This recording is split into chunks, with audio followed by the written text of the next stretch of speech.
Hello guys, welcome back to our channel the bare act factory. और आज की इस वीडियो में आज हम आगे बढ़ने वाले हैं। हमने अब तक 11 पार्ट्स अब तक हम अपलोड कर चुके हैं, जिसके अंदर हमने सेक्शन 1 से लेकर सेक्शन 23 तक एक एक सेक्शन को कवर किया है, जिसके अंदर हमने प्रीएम्बल और एलएलपी का इंट्रोडक्शन भी किया है। तो गाइस, आज हम इस पार्ट 12 के अंदर, जो हमारी पार्ट 12 जो मैं बना रहा हूँ, उसके अंदर हम सेक्शन 24 और सेक्शन 25 को कवर करेंगे। सेक्शन 24 और 25 के कवर होने के बाद हमारा जो चैप्टर 4 है वो पूरी तरह कंप्लीट हो जाएगा, और फिर हम एक बिल्कुल नया फ्रेश टॉपिक जो लिमिटेशन ऑफ लायबिलिटी और एक्सटेंट ऑफ लायबिलिटी के बारे में बात करता है, लिमिटेड लायबिलिटी पार्टनरशिप और पार्टनर्स के बारे में, उसके बारे में हम डिस्कस करेंगे। देखो, अब तक हमने पढ़ लिया कि पार्टनरशिप कैसे बनती है, क्या नहीं बनती है। और जो हमने कल जो चैप्टर शुरू किया था, जो हमारे पार्टनर एंड रिलेशन के बीच में शुरू किया था, हमने बताया था कि अगर एक बार एलएलपी बन के तैयार हो जाती है तो उसके अंदर पार्टनर और एलएलपी के बीच में उनकी क्या क्या रिलेशन होंगे। रिलेशनशिप से मतलब सिंपल सी बात इतनी है कि अब उनकी क्या क्या ड्यूटीज़ होंगी और क्या क्या राइट्स होंगे पार्टनर एक दूसरे के प्रति और एलएलपी के प्रति। मतलब वो कौन से काम एलएलपी करेंगे नहीं करेंगे। तो हमने पूरी बात देखी कि everything is dependent on LLP agreement, कि उन्होंने अग्रीमेंट के अंदर क्या क्या बातें मेंशन करी है वो सारी सारी एप्लीकेबल होंगी। लेकिन कुछ चीज़ें ऐसी हैं जिनके अंदर अगर एलएलपी अग्रीमेंट साइलेंट रहता है, मतलब उस चीज़ के बारे में कुछ नहीं बोलता है, ना विरोध में बोलता है ना पक्ष में बोलता है, तो कुछ स्पेसिफिक पॉइंट्स। और हमने शेड्यूल नंबर 1 को भी बहुत अच्छे से स्टडी करा, जिसके अंदर हमने ड्यूटीज़ वगैरह पढ़ी हुई, बहुत ही ड्यूटीज़ हैं। और अगर आपने पार्टनरशिप एक्ट कर रखा है किसी बच्चे ने, तो उसको तो वो बहुत ही ईजी लगने वाला है, उसके अंदर तो कुछ भी ज़्यादा माथापच्ची वाली बातें नहीं हैं। चलिए, अब हम एक नया एस्पेक्ट शुरू करते हैं। इसके अंदर बात करते हैं cessation of partnership interest. Cessation, पहले बस आप एक इतनी बात समझ लो, सीजेशन का मतलब क्या होता है। आपने जब बेयर एक्ट के ऊपर ही लिख लो, सीजेशन का मतलब होता है खत्म होना। खत्म होना क्या खत्म होना? Partnership interest. मतलब इसके अंदर सीधी सी बात यह है, सीजेशन का मतलब, चाहे आपने नोट्स के अंदर एक आगे हेडिंग लिख लो, the cessation means when the partner resigns or leaves leaves और लीव्स के नीचे अगर आपको और हिंदी में चाहिए तो आप लोग छोड़ देता है छोड़ देता है the LLP, then it is known as cessation. ठीक है, सीजेशन का मतलब ये होता है कि अगर कोई पार्टनर, जैसे मान लो अब तक हमने पढ़ा पहले एलएलपी वगैरह कैसे बनती है, इसके अंदर हमने पढ़ा कि कौन कौन पार्टनर होंगे जिन्होंने इनकॉर्पोरेट डॉक्यूमेंट के अंदर साइन अपने नेम लिख रखे होंगे, वो सब पार्टनर्स हो जाएंगे। अब उसके बाद हमने पढ़ा कि रिलेशनशिप क्या होगा, मतलब कौन सी ड्यूटीज़ करेंगे क्या नहीं करेंगे, वो सब हमने पढ़ी। अब सीजेशन का मतलब ये है कि अगर कोई पार्टनर चाहे कि मैं अब एलएलपी से भैया जाना चाहता हूँ, अब हो सकता है ना कई पार्टनर की इच्छा कर जाए कि मैं जाना चाहता हूँ, या कुछ ऐसे सर्कमस्टेंसेज हो जाए, जैसे मान लो पार्टनर की डेथ हो जाए सपोज करो, तो फिर तो भैया हटाना पड़ेगा ना, फिर क्या प्रोसीजर होगा वो हम पढ़ेंगे। जैसे मान लो अगर पार्टनर है वो बैंकक्रप्ट हो गया, सपोज करो पार्टनर का दिवालिया निकल गया। दिवालिया आपने इन द सेंस सब जानते होंगे कि मतलब पार्टनर जो है उसके ऊपर कर्जा बहुत बढ़ गया और वो कर्जे को चुका नहीं पा रहा है, तो उसका वो हो गया, मतलब एकदम बर्बाद हो गया वो पार्टनर। या फिर एक तरीके से मान लो पार्टनर पागल हो गया, उसको कोई बीमारी हो गई या वो हो गई, तो मतलब इस तरीके से अगर कई सारी चीज़ें होंगी, या पार्टनर चाहे अपनी इच्छा से कि भैया मैं तो फर्म ही छोड़ना चाह रहा हूँ, मैं रिटायर होना चाह रहा हूँ, तब क्या प्रोसीजर होंगे। तो इन सब चीज़ों को हम सीधे के अंदर बनेंगे कि अगर कोई पार्टनर फर्म को छोड़ना चाहे तो फिर वो कैसे कैसे फर्म को छोड़ सकता है। एक तो अगर अपनी इच्छा से छोड़ना चाहे तब कैसे छोड़ेगा, अगर उसकी डेथ हो जाती है या वो दिवालिया हो जाता है, या फिर वो एक तरीके से कह सकते हैं आप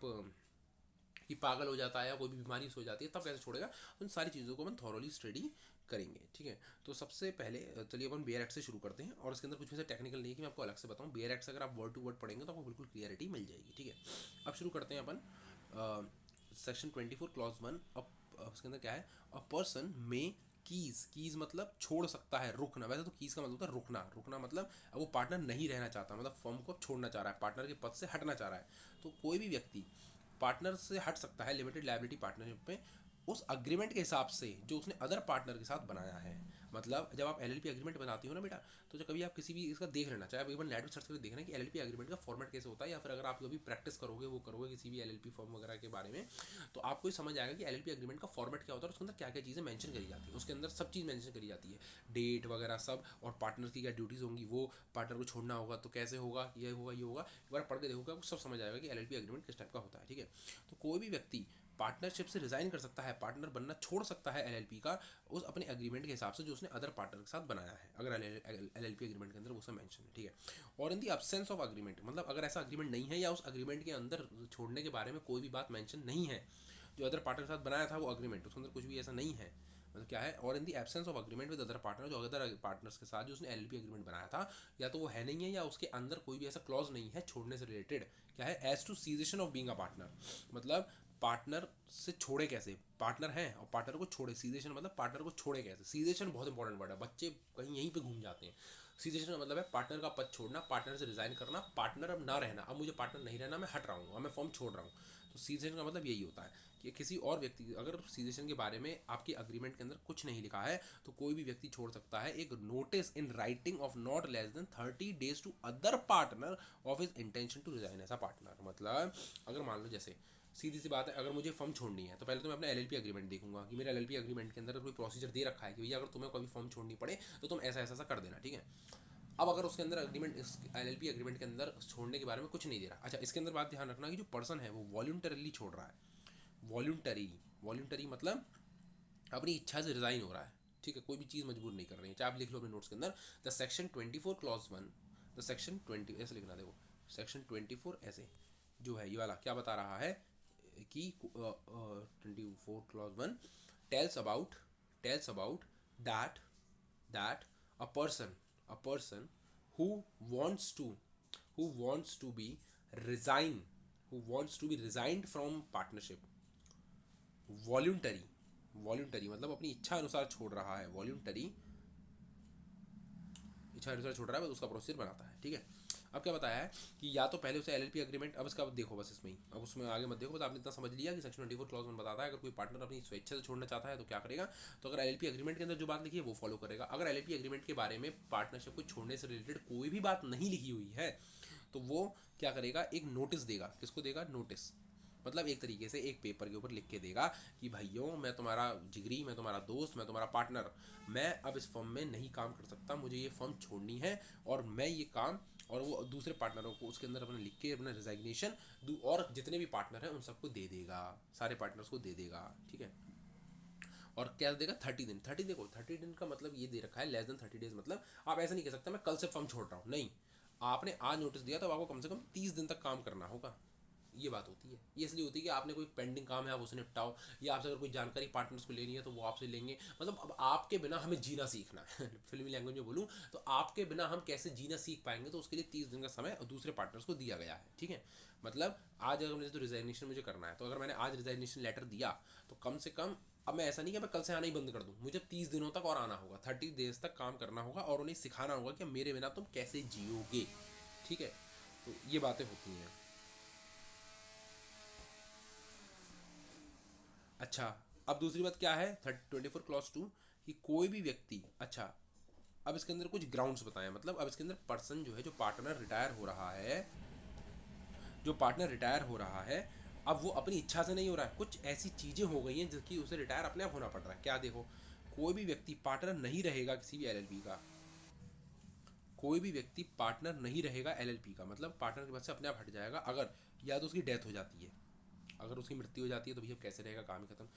या एलएलपी का डिसोल्यूशन हो जाता है, डिसोल्यूशन मतलब खत्म, ऐसा लिख लो आप हिंदी में, खत्म,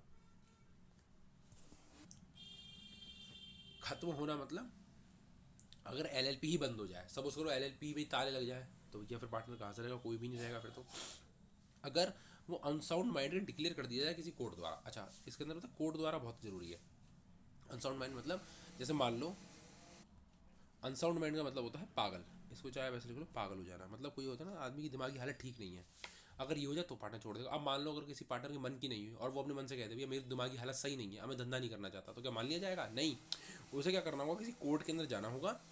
और कोर्ट के अंदर प्रॉपर एक ऑर्डर निकलवाना होगा जिसके अंदर कोर्ट डिक्लेयर करेगा कि भैया ये जो व्यक्ति है, जिस व्यक्ति के बारे में एप्लीकेशन फाइल हुई है, ये अनसाउंड माइंड का हो गया है। अब कोर्ट कैसे डिसाइड करेगा ये कि वो अनसाउंड माइंड का हो गया है, क्योंकि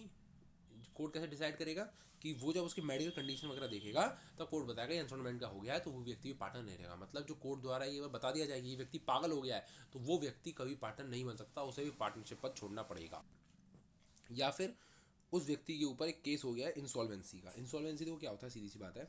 सपोज करो आप पे 50 लाख रुपये कर्ज है, ठीक है, आप पे केवल 20 लाख रुपए देने के लिए, अब आप पे 30 लाख रुपए नहीं है, तो भैया 30 लाख रुपए कहाँ से लाएं, तो फिर क्या करेंगे, आपके खिलाफ एक इंसॉल्वेंसी की प्रोसीजिंग चलेगी जिसके अंदर आपको ऑफिशियली घोषित कर दिया जाएगा भैया ये आदमी तो कंगाल हो गया, ये आदमी का तो दिवालिया निकल गया, अब इस पर कुछ नहीं पैसा है, तो उससे क्या होता है और लोग सतर्क हो जाएंगे आपको देने के लिए, मतलब अब आप किसी और आदमी से झूठा वो नहीं ले सकते। इंसॉल्वेंसी तरीके सा पब्लिक ऑर्डर होता है, मतलब एक पूरी तरीके से आपको एडवर्टीज कर दिया, आपकी मतलब बदनामी कर दी पूरी मार्केट के अंदर कि भाई ये आदमी दिवालिया हो गया है, इसे बोलते हैं। तो या तो वो इंसॉल्वेंट के लिए अप्लाई कर चुका है, मतलब उसका जो किसी और लोगों ने मिलकर उसका एप्लीकेशन करवा दिया कि भैया इसे इंसॉल्वेंसी घोषित कर दो, या फिर वो दिवालिया हो चुका है। मतलब कौन व्यक्ति पार्टनर नहीं रहेगा, या तो उसकी डेथ हो जाए या एलएलपी खुद ही खत्म हो जाए, तो कोई भी पार्टनर नहीं रहेगा। अगर वो पागल घोषित कर दिया जाए किसी कोर्ट द्वारा, ऐसा नहीं वो कह दे मैं पागल हूँ तो पागल हो गया, नहीं, किसी कोर्ट द्वारा अगर उसे पागल घोषित कर दिया जाए तो वो अपनी पार्टनरशिप खो देगा, या वो खुद मतलब दिवालिया हो जाए, या दिवालिया होने की कगार पर हो, एडजस्ट मतलब उसकी एप्लीकेशन फाइल हो गई है, मतलब अब वो बिल्कुल कगार पे है, मतलब वो कगार पे है, मतलब ऐसा ये मान लो कगार पर होना कि भैया अब पता नहीं, हो सकता कल परसों में दिवाली घोषित हो जाए, मतलब इस तरीके कगार पर है या फिर दिवाली घोषित हो चुका है। तो इन तीनों ही कंडीशन के अंदर, चार कंडीशनों में, डिसोल्यूशन वाला भी, डेथ वाला भी, हाँ, तो चारों कंडीशन के हिसाब से अगर कोई भी व्यक्ति पार्टनर नहीं रहता है, अगर ऐसी कुछ सर्कमस्टेंस हो जाती है, मतलब 24 क्लॉज ये बोलता है कि अगर कोई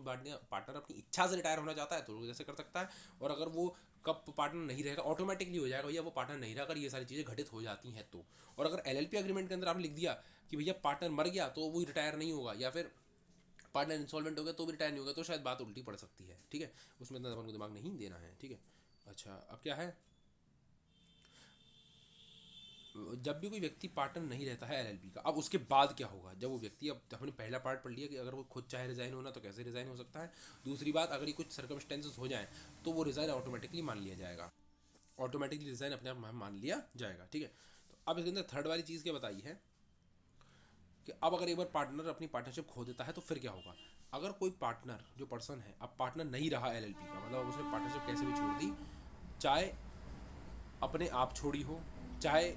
उसे परिस्थिति ने मजबूर करा हो, जो अपना अपना अपने अभी अपन ने अब तक पढ़ी, कुछ भी हुआ हो, बस अब वो पार्टनर नहीं रहा, तो अब जो हटने वाले पार्टनर को तो फॉर्मर पार्टनर बोला जाएगा कि पहले कभी रहा।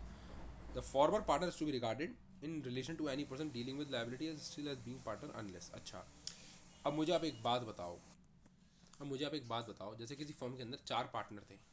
चार में से एक पार्टनर हट जाता है, मतलब अब पार्टनर नहीं रहता है, चाहे वो खुद की अपनी इच्छा से ना रहा हो, या उसकी मृत्यु हो गई हो, या वो इंसॉल्वेंट हो गया हो, या वो पागल हो गया हो, या कुछ भी ऐसा हुआ हो कि अब वो व्यक्ति जो है पार्टनर नहीं रहा फर्म का, तो अब उसे क्या बोला जाएगा, तो फॉर्मर पार्टनर बोला जाएगा, ठीक है,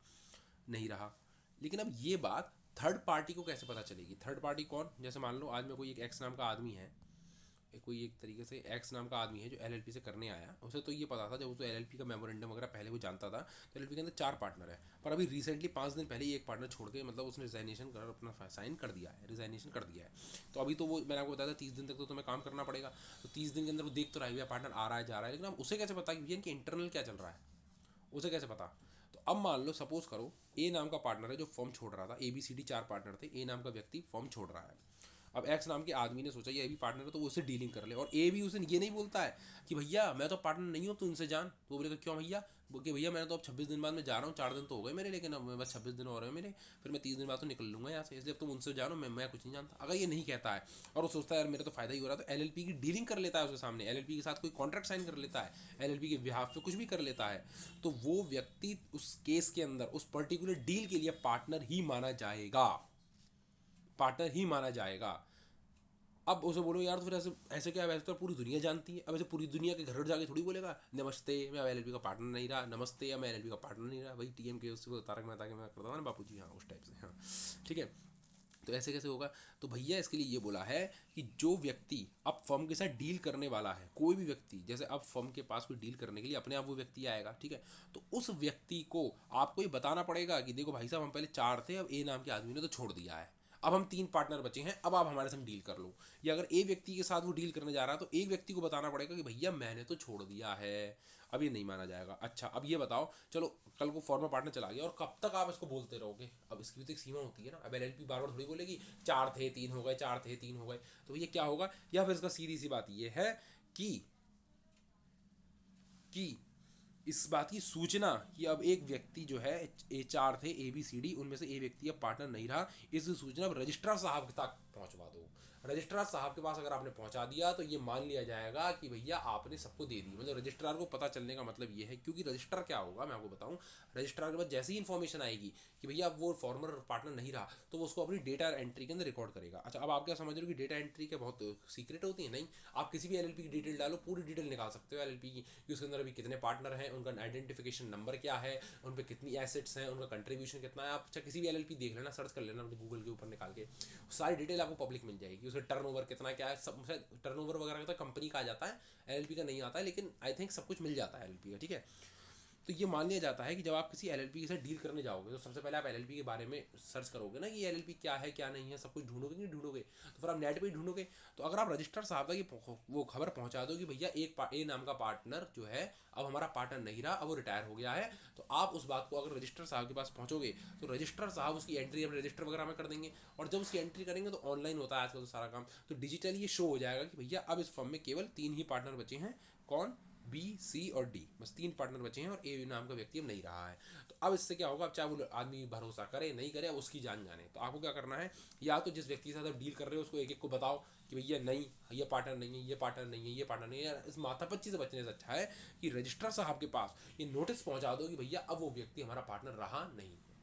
ठीक है, अब आपको कंफ्यूजन हो रहा होगा, सर अब एक बात बताओ कि वो जो व्यक्ति पार्टनर, जैसे ए व्यक्ति पार्टनर नहीं रहा, तो इस बात की सूचना रजिस्ट्रार को एक खुद देने जाएगा कि भैया मैं पार्टनर नहीं रहा, या फिर एलएलपी देगी कि भैया अब हमारा ए नाम का आदमी हमारा पार्टनर नहीं रहा। चलो इसे थोड़ा सस्पेंस रखते हैं, सेक्शन 25 में इसका आंसर छुपा हुआ है, वो हम वहाँ पे जाके पढ़ेंगे। ठीक है, अब इस बात को ऐसा करो क्वेश्चन या तो रिमार्क करना। ठीक है,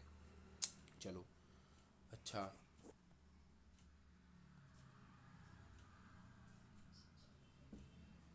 अब 24 क्लॉज 4 क्या कह रहा है? ठीक है, सपोज करो, अच्छा इसका एक एग्जांपल समझाता हूँ आपको। जैसे मान लो आज 1 जनवरी है, 1 जनवरी को पार्टनर ने फर्म छोड़ दी, मतलब नोटिस दे दिया रिजिग्नेशन का कि भैया मैं पार्टनर नहीं रहा 1 जनवरी को, अब कोई भी व्यक्ति ने पार्टनरशिप छोड़ दी। अब चाहे वो 30 जनवरी तक काम करेगा, आगे वो तो चलो एक फॉर्मेलिटीज़ है, लेकिन उसने दे दिया कि क्लियर हो गया 1 जनवरी को कि भैया अब ये व्यक्ति पार्टनरशिप छोड़ रहा है, अब इसने पार्टनरशिप छोड़ दी। ठीक है, अच्छा अब आपने छोड़ दी। अब सपोज करो पार्टनर ने कोई ऐसा काम किया था, मतलब पार्टनर जब था, जब एलएलपी के अंदर पार्टनर था, तो एलएलपी ने कोई ऐसी डीलिंग करी थी 5 नवंबर को, 1 नवंबर से पहले, मतलब 1 नवंबर 2024 मान लो, 1 जनवरी, और ये 2023 का कुछ मान लो, तो 5 नवंबर को उन्होंने कुछ ऐसा काम किया था, जिस जो डीलिंग करी थी जिसके अंदर वो भी व्यक्ति पार्टनर था ही ऑब्वियसली। तो उसके अंदर एलएलपी को एक तरीके से आप कह लो 4 से कैसे डिवाइड हो जाएगा, 16 लाख रुपए का लॉस हो गया। उस डील के अंदर 16 लाख रुपए का लॉस हो गया। तो भैया अब आप मुझे खुद बताओ, इतनी सी बात बताओ, क्या ये न्यायपूर्ण है, यानी क्या ये जस्टिस होगा ये कि जो 3 पार्टनर हैं अब वो 16 लाख रुपए रिकवर करें, जो 16 लाख रुपए का जो एलएलपी को लॉस हुआ है अब वो 16 लाख की भरपाई करें, ना कि वो फोर्थ पार्टनर जिस टाइम डील हुई थी तब तो वो पार्टनर था ना, तो उसे भी वैलिडली अगर आज वो पार्टनर होता तो कंट्रीब्यूट करता, लेकिन केवल इस वजह से कि भैया 1 जनवरी को बंदे ने पार्टनरशिप छोड़ दी है, तो क्या जो पुराने काम जो उसके साथ करे थे जिससे लॉस हुआ है अब एलएलपी को, क्योंकि वो तो उसमें भी वो भी तो भागीदार था, तो क्या वो पे नहीं करेगा उस लॉस के लिए? तो इसका आंसर है कि वो पे करेगा, वो पे करेगा। इसमें बस इतनी सी बात बोली है कि रिजाइग्नेशन मतलब पार्टनरशिप छोड़ने का मतलब केवल ये नहीं है कि जो पुराने कृत्य आपने पार्टनर रहते समय करे थे तो उन कृत्यों के लिए आप जिम्मेदार नहीं होगे, इसका इसका मतलब ये नहीं होगा कि आपने पार्टनरशिप फॉर्म छोड़ दिया तो अब आप उन सारी जिम्मेदारियों से मुक्त हो जाओगे, चाहे वो जिम्मेदारी किसी एलएलपी के प्रति हो, चाहे वो जिम्मेदारी किसी पार्टनर के प्रति हो, चाहे वो जिम्मेदारी किसी थर्ड पर्सन के प्रति हो जो एलएलपी के साथ डीलिंग कर रहा है या आपके साथ डीलिंग कर रहा है। क्या लिख रहा है? द सीजेशन ऑफ पार्टनर, मतलब पार्टनर का पार्टनरशिप छोड़ना एलएलपी में से उसे डिस्चार्ज नहीं करता, does not it self discharge नहीं करता उस पार्टनर को किसी भी जिम्मेदारी, इससे चाहे हिंदी में लिख लो जिम्मेदारी, जिम्मेदारी थोड़ी हिंदी ऐसी मेरी है सॉरी, जिम्मेदारी से, चाहे वो एलएलपी के प्रति कोई जिम्मेदारी हो, किसी दूसरे पार्टनर के प्रति कोई जिम्मेदारी हो, किसी थर्ड पर्सन के प्रति कोई जिम्मेदारी हो जो उसने ली थी, मतलब इसे लिख लो ऐसे प्राप्त की थी, जो उसने प्राप्त की थी, सॉरी, जो उसने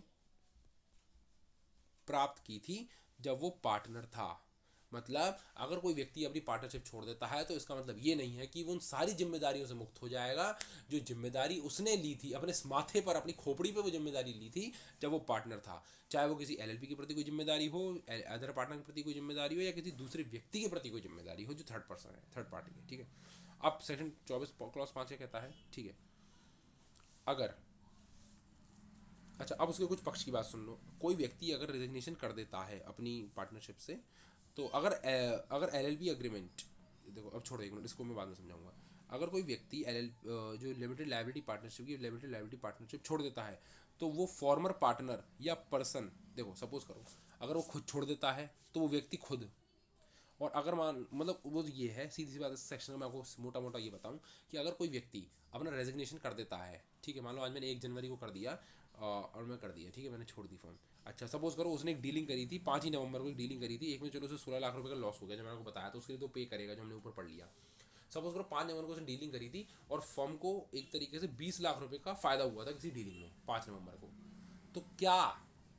जो व्यक्ति आज रिटायर हो रहा है तो क्या वो प्रॉफिट नहीं मांगेगा कि भैया मैं भी तो उसमें भागीदार था तुम्हारा, हम चारों की मेहनत की वजह से ही तो 20 लाख रुपए फर्म ने कमाए हैं, तो उसका तो शेयर ऑफ प्रॉफिट बटेगा ही बटेगा। तो वो व्यक्ति को वो पूरा अधिकार होगा कि जो डीलिंग उसने पार्टनर रहते हुए, फर्म का पार्टनर रहते हुए जो डीलिंग करी थी, उसका प्रॉफिट जो उसे मिलेगा, जो 5 लाख रुपया जो उसका प्रॉफिट का जो हिस्सा है वो उसे प्राप्त होगा, इवन दो आज वो पार्टनर नहीं है फर्म का, क्योंकि जो डीलिंग आपने करी थी वो जब वो पार्टनर था आपने उसके साथ मिलकर के वो डीलिंग करी थी, ठीक है। अच्छा सपोज अच्छा यही बात ये है। और दूसरी बात ये है उसे और क्या मिलेगा जब वो पार्टनरशिप छोड़ेगा, मतलब उसे एक तो प्रॉफिट मिलेंगे जो उसका सारा वो है, और दूसरी बात ये मिलेगा उसको कि उसने जब पैसा फर्म के अंदर इन्वेस्ट किया था, सपोज जब दोनों सब चारों लोग मिलकर जब फर्म बना रहे थे तो हर एक व्यक्ति ने 25,000 रुपये लगाए थे, तो जो 25,000 का जो पेमेंट है तो वो भी आपको उस छोड़ने वाले पार्टनर को देना होगा कि ये पकड़ तेरे 25,000 रुपये और ये प्रॉफिट ये पकड़ तू, और ये जो इतना लॉस था वो हमने काट कूट के तुझे सब दे दिया है, मतलब वो सारी जिम्मेदारी भी पे करेगा और जितने उसके अधिकार हैं, जिम्मेदारी क्या है, कोई पैसा देना है, कोई काम करना है, जो उसने उठाया था उस टाइम जब वो पार्टनर था तो वो तो करेगा ही करेगा, वो पैसा देगा ही देगा, और वो पैसा प्राप्त भी करेगा जो उसके पार्टनर रहते टाइम फर्म ने एज अ प्रॉफिट कमाया, या फिर जो उसने कंट्रीब्यूट किया था फर्म के खोलते टाइम वो भी अपना पूरा का पूरा पैसा लेगा, उसके ऊपर कोई ब्याज ब्याज नहीं है कि ब्याज भी तो ये तो नहीं, जो पैसा उसने प्रिंसिपल अमाउंट डाला था वो सब पैसा वो तो वापस मिलेगा। अच्छा इसके अंदर एक लिखा कि फॉर्मर पार्टनर और पर्सन दोनों क्यों दे रहे हैं, देखो भैया मैंने आपको अभी बहुत ग्राउंड्स बताए थे पार्टनरशिप छोड़ने के, कौन कौन से ग्राउंड्स थे याद करो, 4 मेन ग्राउंड्स थे। पहला क्या था, या तो वो पार्टनर अपनी मर्जी से छोड़ दें, या उसकी मृत्यु हो जाए, या वो बैंकरप्ट हो जाए मतलब पूरी दिवाली निकल गया, या फिर वो पागल हो जाए, ठीक है। सपोज करो अगर वो दिवालिया घोषित हो जाता है या फिर अपनी इच्छा से छोड़ता है तो वो व्यक्ति खुद मांग लेगा कि लाओ भैया मेरा हिस्सा दो, the former partner entitled to share in the consequence of the death और insolvency of the former part, अच्छा एक minute the former partner shall be entitled to receive from the limited liability partnership, तो वो व्यक्ति खुद मांग लेगा। अच्छा अगर कोई व्यक्ति का डेथ हो जाए या इंसॉल्वेंसी हो, दिवालिया निकल गया, या वो व्यक्ति पागल हो गया, या वो व्यक्ति मर गया, मतलब जो पार्टनर अब समर्थ नहीं है खुद लेने में, एक तो पागल हो गया तो वो क्या मांगेगा कि भैया मेरा पैसा दो, या फिर अब उसकी मृत्यु हो गई तो वो जिंदा ही नहीं है तो वो क्या मांगेगा, तो व्यक्ति जो है और अ पर्सन जो लीगली लॉफुल है, मतलब जैसे मान लो उसकी बीवी है, बच्चे हैं, जिनका अधिकार बनता है उसकी संपत्ति के अंदर, तो वो लोग वो फर्म से रिसीव कर सकते हैं, अगर फर्म नहीं देगी तो कोर्ट के अंदर केस फाइल करके लेंगे और फर्म उन व्यक्तियों को देगी, यूँ नहीं बोलेगी वो तो मर गया अब तुझे क्या, तू क्या मांग रही है, उसकी बीवी से बोले तुझे देना पड़ेगा क्योंकि वो तो हकदार है ना उसकी संपत्ति की, तो फर्म देगी या फिर वो कोर्ट में केस फाइल करेगी, अगर फर्म नहीं दे रही है उस अमाउंट के लिए जो equal to capital contribution, capital contribution होता है इन्वेस्टमेंट, आप लिख लो इन्वेस्टमेंट, इन्वेस्टमेंट ऐसा होता है इन्वेस्टमेंट, जिन्होंने फर्म के टाइम में किया था जब फर्म को बना रहे थे, of the farmer actually made, जो असली में बनाया गया था एलएलपी को, मैंने बताया ना कोई भी ब्याज ब्याज नहीं मिलेगी, ब्याज भी दो ये दो, जो तुमने अमाउंट लगाया था वो तुम्हें मिल जाएगा, और his right to share in the accumulated profit, accumulated मतलब एक तरीके से मान लो प्राप्त प्राप्त किए गए जो प्रॉफिट प्राप्त करे थे एलएलपी ने, और आफ्टर द डिडक्शन, और वो सारे लॉस जो लॉस ने लॉस करे थे वो सब काट कूट के as at the date from the, मतलब ये मान लो आज वो 1 जनवरी को बना तो 1 जनवरी को उसने रिजाइग्नेशन दे दिया, मतलब अब 1 जनवरी से वो रिटायर हो गया, तो एक अब वो चाहे 30 दिन काम करेगा वो छोड़ो आप, तो 1 जनवरी पहले के सारे लॉसेस और सारे प्रॉफिट लेगा और सारे लॉसेस के लिए पे करेगा वो पार्टनर, ठीक है। बस ये बात इतनी लिख रही है, right to share in the after the deduction of, ये मतलब ये तो ये 24 क्लॉज 4 ये कह रहा है कि अगर कोई व्यक्ति की जिम्मेदारी है तो वो करेगा, और पैसे की बात उसने अलग से मेंशन करी दी है 24 क्लॉज 5 के अंदर, ठीक है। अच्छा 24 क्लॉज 6 क्या कहता है, कोई भी पार्टनर, अच्छा अगर कोई फॉर्मर पार्टनर रिटायर हो जाता है या पार्टनर जो है जो उसका हक मतलब उसके मरने वरने के बाद जो व्यक्ति लॉफुली एंटाइटल्ड होगा जो प्राप्त करेगा उसके शेयर को, तो अब उसका कोई भी अधिकार नहीं बनेगा वो एलएलपी के मैनेजमेंट के अंदर इंटरफेयर करे। अब एलएलपी में चाहे आग लग रही हो चाहे कछु हो रहा हो, बस उसे उसका पैसा मिल जाएगा, उसे उसकी जिम्मेदारियां पूरी करनी है, कुछ भी करनी है, लेकिन वो एलएलपी के मैनेजमेंट के अंदर किसी भी प्रकार का इंटरफेरेंस पैदा नहीं करेगा, किसी भी प्रकार का इंटरफेरेंस नहीं करेगा मैनेजमेंट में एलएलपी की। हाँ जो जिम्मेदारी उसे मिली है वो अपनी अच्छे से निभाएगा, वो उसे जो करना है पूरा, उसमें अगर कोई इंटरफेरेंस कर रहा है तो उसे रोकेगा, जो भी करेगा, लेकिन मैनेजमेंट से उसे कोई मतलब नहीं है, भैया अब तुम जानो तुम्हारा काम जाने, ये बात इसमें बोली गई है। अच्छा अभी कुछ रजिस्ट्रेशन है मतलब चेंजेस की, देखो क्या है,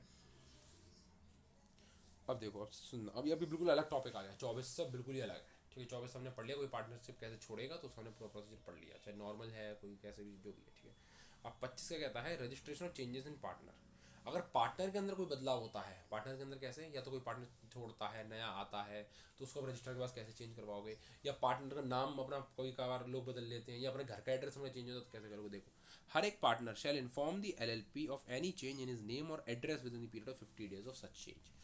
कोई पार्टनर है एलएलपी का, उसने अपना घर चेंज कर लिया, नया घर खरीदा, मतलब घर का एड्रेस चेंज हो गया, या उसने अपना नेम चेंज कर लिया कैसे भी करके, पहले था कि भैया मैं तो वेद प्रकाश हूँ, अब मैंने क्या कर लिया, नितिन प्रकाश कर लिया, मतलब इस टाइप से कोई भी नेम चेंज कर लिया, तो उसे इस बात की जानकारी एलएलपी को देनी होगी। ये इंपॉर्टेंट करो, रजिस्ट्रार को तो देगा, वो बाद में देगा, अभी नीचे पढ़ेंगे अपन, तो पहले वो एलएलपी को देगा 15 दिन के अंदर। मतलब आज उसने 1 जनवरी को चेंज कर लिया तो 15 जनवरी तक उसे अब ये बात बतानी होगी, एलएलपी को इन्फॉर्म करना होगा कि भाई साहब मैंने अपना नाम या मैंने अपना घर चेंज कर लिया है। अब एलएलपी जो है, अब इसमें कुछ एलएलपी की ड्यूटियां हैं क्या। अच्छा, मैंने आपको एक चीज़ बताई थी पहले कि आपको रजिस्ट्रार साहब के पास नोटिस देना होगा कि अब ये व्यक्ति हमारा पार्टनर नहीं रहा, तो ये एलएलपी देगी या वो देगा फॉर्मर पार्टनर। तो इसमें क्या बोला है कि हर एक एलएलपी शेल 100%, क्या ड्यूटी है इनकी, 100% क्या करेगी, अगर कोई पार्टनर नया बनता है या कोई पार्टनर छोड़ता है, ठीक है, कोई पार्टनर नया एड ऑन होता है या फिर जो पार्टनर है एग्जिस्टिंग पार्टनर उनमें से कोई छोड़ता है, तो एलएलपी एक नोटिस फाइल करेगी रजिस्ट्रार साहब के पास 30 दिन के अंदर। जो मैंने आपको बताया था ना रजिस्ट्रार को नोटिस पहुंचाना है, तो वो 30 दिन के अंदर बनाना है उस डेट से जिस दिन वो पार्टनर बना या पार्टनर बनने छोड़ दिया। मान लो 1 जनवरी को कोई पार्टनर रिटायर हो रहा है फर्म से या कोई नया पार्टनर आ रहा है, तो अब 1 जनवरी से फर्म के पास 30 जनवरी तक का टाइम है कि वो रजिस्ट्रार साहब के पास ये नोटिस पहुंचाए कि भैया हमारे यहाँ से फलाना नाम का आदमी नया आया है, या हमारी फर्म से फलाना नाम का आदमी अब बाहर गया है पार्टनर एज अ पार्टनर, ठीक है। तो अब कौन बात समझ में कि एलएलपी फाइल करेगी। अब चाहे उसमें आप लिख देना अपने आंसर में कि एलएलपी फाइल करेगी, ठीक है। Where there is any change of name the file and notice register. अच्छा, मैंने आपको क्या बताया कि हर एक पार्टनर एलएलपी को बताएगा कि भैया मैंने अपना नेम या अपना एड्रेस चेंज कर लिया है। अब ये ड्यूटी एलएलपी की है, ना कि अब उस पार्टनर की। पार्टनर के काम खत्म। अब जो डेजिग्नेटेड पार्टनर, अब ये एलएलपी खुद तो काम करेगी नहीं, मैंने आपको बताया था सारे काम कैसे करती है, डेजिग्नेटेड पार्टनर से करती है। हाँ, अब ये भी एक ड्यूटी है डेजिग्नेटेड पार्टनर की कि अब उसे ये सब काम करने होंगे। तो कितनी जिम्मेदारी का पद हो गया डेजिग्नेटेड पार्टनर। हाँ, तो अब डेजिग्नेटेड पार्टनर जो है एलएलपी का, वो एलएलपी के बिहाफ पे ये बताएगा कि भैया हमारे फलाना पार्टनर का नेम या हमारे फलाना पार्टनर का एड्रेस चेंज हो गया है, और इसका नोटिस रजिस्ट्रार साहब को बताएगा 30 दिन के अंदर। मतलब भैया हर एक पार्टनर को 15 दिन के अंदर पहले एलएलपी को बताए, फिर एलएलपी को जब पता चलेगा तो उसे पता ही भैया वो चेंज हो गया है, तो 15 दिन अब एलएलपी के पास है जिससे अब उसके से देना होगा। आई बात समझ में। मतलब जैसे पार्टनर ने आज 1 जनवरी को चेंज कर लिया, तो 1 से 15 जनवरी तक उसे एलएलपी को बताना होगा। अब कोई पार्टनर निठल्ला हो जो 15 जनवरी को ही बताए, अब एलएलपी को अब 30 जनवरी तक बताना है, क्योंकि चेंज से लगाए गए हैं 30 दिन। आई बात समझ में, चेंज से 30 दिन लगा रहे हैं, ना कि एलएलपी को कब जानकारी मिली, क्योंकि एलएलपी को खुद को कुछ नहीं पता। एलएलपी को उसका पार्टनर बताएगा कि भैया मैंने अपना एड्रेस या अपना नेम चेंज कर लिया है, अब उसके 30 दिन के अंदर उसे करना है। तो अब जानकारी प्राप्त होने वाले दिन नहीं, अब वो बोलेगा भैया मैंने तो 1 तारीख को कर लिया था, अब तू भैया हमें 15 तारीख को बता रहा है, तो हम पे केवल 15 दिन है कि हम उसे करें। आई बात समझ में। मतलब कुल मिला के बात ये है कि जब भी कोई होगा तो एलएलपी को एक नोटिस फाइल करना होगा रजिस्ट्रार साहब के पास within 30 days of such change. अब चेंज कब होगा, मान लो उसने 1 जनवरी को करा हो और तुम्हें 15 जनवरी को बता रहा है एलएलपी को। आई बात समझ में। तो अब एलएलपी को किसी तरह फाइल करना है 30 दिन के अंदर, ठीक है। अगर जो नोटिस सेक्शन नंबर सबसेक्शन 2 में जो एलएलपी फाइल करेगी, देखो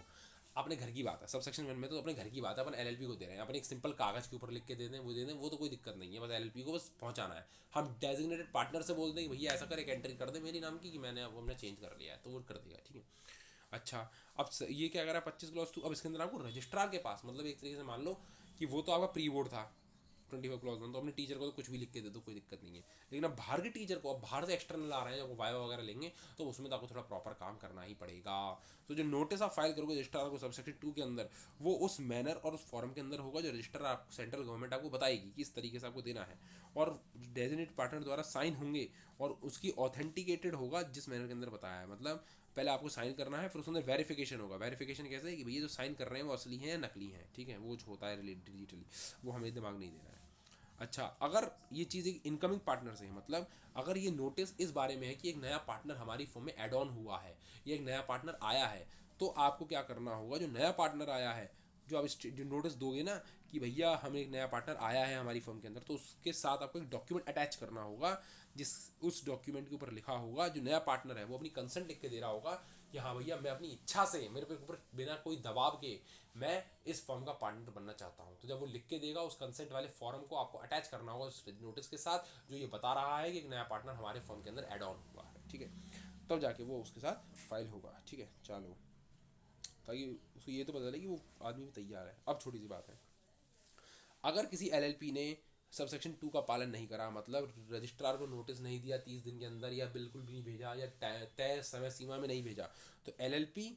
जो एलएलपी है और उसका हर एक डेजिग्नेटेड पार्टनर है 10,000 रुपये की पेनल्टी होगी। मतलब एक तो एलएलपी से 10,000 रुपये जाएंगे, और उसके जितने भी डेजिग्नेटेड पार्टनर हैं, क्योंकि वही काम करेंगे एलएलपी का, मैंने आपको बताया था सारी legal compliances and legal formalities of the LLP are only done by, मतलब जितने भी लीगल फॉर्मेलिटीज हैं, जितने भी लीगल कॉम्प्लायंस हैं, वो सारे के सारे डेजिग्नेटेड पार्टनर करते हैं। तो वो हर एक डेजिग्नेटेड पार्टनर 10,000 रुपये पे करेगा, और एलएलपी भी क्या करेगी, 10,000 रुपये पे करेगी। अच्छा, अब फिफ्थ क्या कहता है कि अगर कोई कॉन्ट्रावेंशन सबसेक्शन 1 में होता है, मतलब जो व्यक्ति को अब एलएलपी को इन्फॉर्म करना है ना, अब एलएलपी को इन्फॉर्म करना है, अगर वो एलएलपी को इन्फॉर्म करता ही नहीं है या 15 दिन के अंदर नहीं कर पाता है ना, तो वो व्यक्ति 10,000 रुपये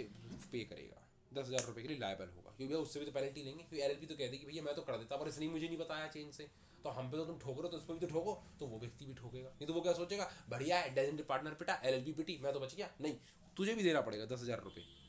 ठीक है। आई बात समझ में। अगर आप नोटिस रजिस्ट्रार को नहीं देते हो तो एलएलपी और डेजिग्नेटेड पार्टनर 10,000 रुपये पे करेंगे, और अगर आप कोई पार्टनर अगर एलएलपी को ही नोटिस 15 दिन के अंदर नहीं देता है या फिर देता ही नहीं है, तो फिर वो 10,000 रुपये पे करेगा, ठीक है। ये हो गया, तो उस व्यक्ति को डर बैठे। अच्छा, सिक्स क्या है, अगर कोई व्यक्ति एलएलपी और himself file with notice if he has reasonable cause to believe may not file that confirmation unless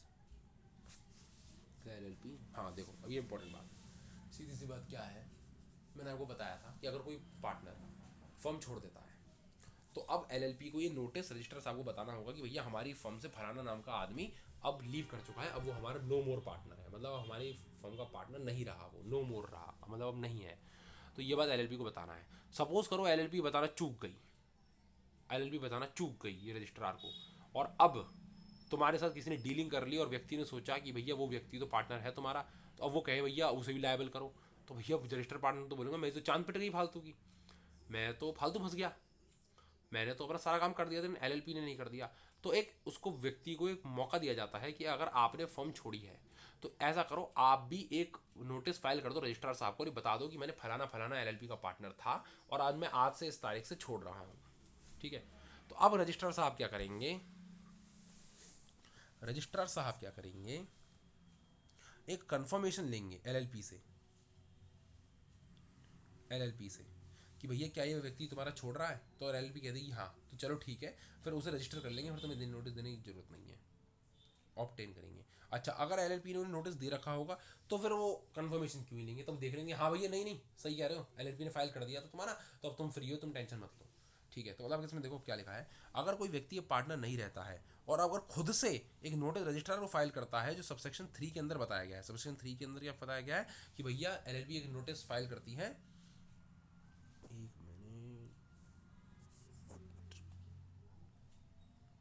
हाँ मतलब कि सबसेक्शन 3 के अंदर खुद फाइल कर सकता है, मतलब उस फॉर्म में उसमें मतलब खुद से फाइल कर सकता है, जो सबसेक्शन 3 के अंदर जो नोटिस बताया गया है। मतलब नोटिस क्या है, सेक्शन 2 के रिलेटेड है और सेक्शन 3 में उसका प्रोसीजर बताया है। मतलब सबसेक्शन 2 में जो नोटिस एलएलपी को फाइल करना है, कोई फर्म रहे ना रहे, रजिस्ट्रार साहब को अगर वो कोई व्यक्ति चाहे तो खुद कर सकता है, अगर उस पर ये भरोसा है, मतलब it has reasonable cause to believe. वो कब कर सकता है, जब उसे खुद ये लगता है कि यार ये एलएलपी भर दी काम चोर है, इसलिए तो मैं छोड़ रहा हूँ इस एलएलपी को, पर ये बड़ी काम चोर है, ये हो सकता है कहीं भूल ना जाए। अगर उसे लगता है ऐसा, तो वो चाहे तो आराम से फाइल कर सकता है कि LLP may not file the notice registrar. अगर उसे ऐसा लगता है कि यार एलएलपी बड़ी कामचोर है, इसलिए तो मैं इस फर्म को छोड़ रहा हूँ, ये सी फ्रॉड है, हो सकता है रजिस्ट्रार साहब को फाइल करना ही भूल जाए, ठीक है। तो अगर ऐसा कोई नोटिस फाइल होता है तो रजिस्ट्रार साहब एक कंफर्मेशन लेंगे एलएलपी से कि भैया ये व्यक्ति है फलाना फलाना नाम का, ये छोड़ रहा है, तो वो लेंगे, ठीक है। अच्छा, और अगर एलएलपी फाइल कर दे नोटिस कि भैया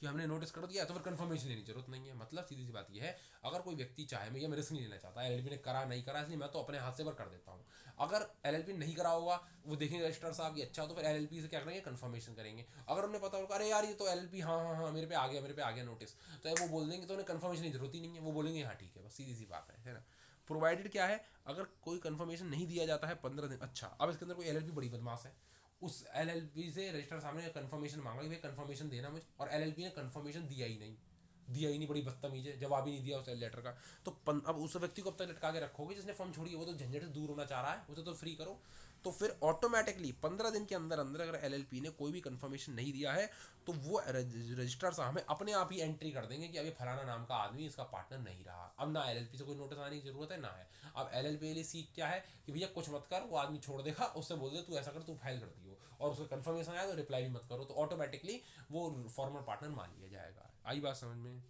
ठीक है,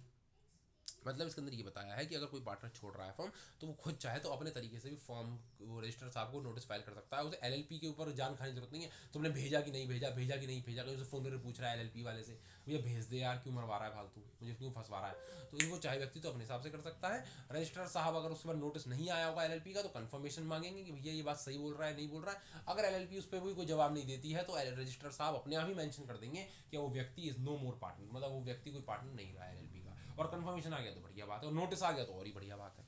बस इतनी सी बात है। तो आज गाइस हमने सेक्शन 24 पढ़ा कि अगर कोई व्यक्ति को पार्टनरशिप छोड़नी है तो कैसे छोड़ेगा, अपनी इच्छा से छोड़ेगा, कुछ उसके ग्राउंड्स बताए हैं, और वो लायबल होगा नहीं होगा, और वो छोड़ते टाइम उसे क्या क्या चीज़ मिलेगी, मैनेजमेंट में पार्टिसिपेट करेगा नहीं करेगा, ये पढ़ा हमने। रजिस्ट्रेशन पढ़ा कि अगर कोई पार्टनर अपना बदलता है तो पहले एलएलपी को 15 दिन में इन्फॉर्म करो, फिर एलएलपी उसकी बातों को रजिस्ट्रार साहब को 30 दिन में इन्फॉर्म करेगी। फिर जो आप सब नोटिस फाइल करो रजिस्ट्रार साहब को उसका फॉर्मेट दिया है, अगर आप सब सेक्शन 2 को नहीं मानोगे तो उसकी बात है, सबसेक्शन 1 को नहीं मानोगे तो उसकी वो दे रखी है पनिशमेंट। और इसके अंदर एक ऑप्शन दे रखा है उस पार्टनर के पास जो फॉर्म छोड़ रहा है, ताकि वो खुद भी फाइल करके और अपना काम कर सकता है, मतलब उसे एलएलपी को डिपेंड होने की जरूरत नहीं है। अब गाइस अब हमारा आज पार्ट 12 कंप्लीट हुआ है। अब हम कल पढ़ेंगे पार्ट चैप्टर 5, और ये बहुत इंपॉर्टेंट होने वाला है, बस ये और निकाल लीजिए आप, फिर हल्के हो जाएंगे चैप्टर, फिर तो जल्दी जल्दी जल्दी फिर तो हवा में अपन भागेंगे। बस एक सेक्शन 39 आगा, 39A है जो कंपाउंडिंग ऑफ ऑफेंसेस है, बस वो थोड़ा टिपिकल है, बाकी तो सब झल्ले हैं, मतलब वैसे हैं, ईजी से है, कच कच कच कच हो जाएगा, फिर कोई दिक्कत नहीं। तो गाइस ये आज हमारा पार्ट 12 था, तो अब हम पार्ट 13 में फिर मिलेंगे।